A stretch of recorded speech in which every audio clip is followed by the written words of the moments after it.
12 જાન્યુઆરી 1863માં થયો હતો.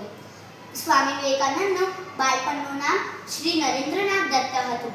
શ્રી નરેન્દ્રનાથ દત્ત બાળપણથી જ ખૂબ હોશિયાર હતા. શ્રી નરેન્દ્રનાથ દત્ત રામકૃષ્ણ પરમહંસના શિષ્ય બન્યા. ગુરુના સાચા માર્ગદર્શનથી તેમને જીવનનો સાચો માર્ગ સમજાયો. સંન્યાસ ધારણ કર્યા પછી તેઓ સ્વામી વિવેકાનંદ તરીકે ઓળખાયા. સ્વામી વિવેકાનંદે અમેરિકામાં યોજાયેલી ભાષાંતરની સ્પર્ધામાં ભાગ લીધો. મારા ભાઈઓ અને બહેનો કહેલા ભાષાંતરથી આખું વિશ્વ ભારતની મહાન સંસ્કૃતિથી પ્રભાવિત થયું. સ્વામી વિવેકાનંદનો એક પ્રખ્યાત વિચાર હતો, ઉઠો, જાગો અને લક્ષ્ય પ્રાપ્ત ન થાય ત્યાં સુધી ન અટકો. સ્વામી વિવેકાનંદનું અવસાન 4 જુલાઈ 1902ના થયું. તેમનું અવસાનના સમય તેઓ ખાલી 39 વર્ષના જ હતા. સ્વામી વિવેકાનંદ આજે આપણા વચ્ચે નથી, પરંતુ તેમના વિચારો અને ઉપદેશો આજે પણ એક સારા માનવ બનવા માટે પ્રેરણા આપે છે. ધન્યવાદ. નમસ્તે. આજે હું આપની સમક્ષ નરેન્દ્રનાથનું પ્રથમ આગમન અને પરિચય આ પ્રસંગ રજૂ કરવા જઈ રહી છું. નરેન્દ્રનાથનું પ્રથમ આગમન અને પરિચય.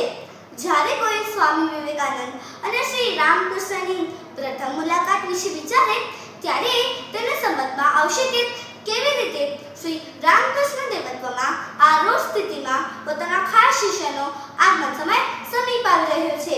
એ જાણી તે આતુરતાથી પ્રતીક્ષા કરી રહ્યા હતા.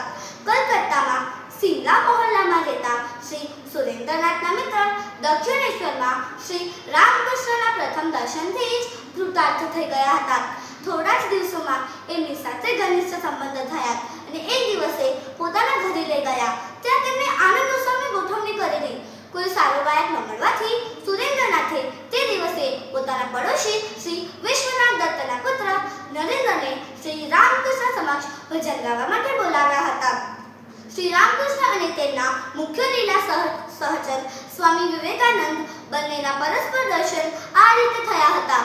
બનતા સુધી 1881ના નવેમ્બર મહિનામાં હશે. નરેન્દ્રને જોતા જ શ્રી રામકૃષ્ણ એમના પ્રત્યે વિશેષ રૂપથી આકર્ષિત થયા. તોય એ સુખંડ ગાયક યુવકનો પરિચય સારી રીતે જાણી લીધો. ભજન સમાપ્ત થયા પછી જાતે જ નરેન્દ્ર પાસે આવી 1-2 વાત કરી અને ત્વરિત દક્ષિણેશ્વર આવવા કહ્યું. દક્ષિણેશ્વરમાં પ્રથમ મુલાકાતમાં નરેન્દ્રને જોઈ શ્રી રામકૃષ્ણ દેવના મનમાં જે ભાવ જાગ્યો હતો આ વિશે તેમણે સંક્ષિપ્તમાં આ રીતે કહ્યું હતું. પશ્ચિમ બંગાળ તરફના વારણાથી નરેન્દ્રે પ્રથમ દિવસે આ ઓરડામાં પ્રવેશ કર્યો હતો. મેં જોયું કે પોતાના શરીર તરફ લક્ષ્ય નથી.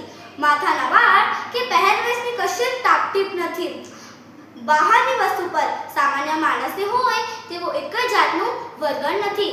આંખો જોઈને લાગતું હતું કે જાણે કોઈ એના મોટા ભાગના મનને અંદરની બાજુએ જબરદસ્તીથી કાયમ માટે ખેંચી રાખેલું છે.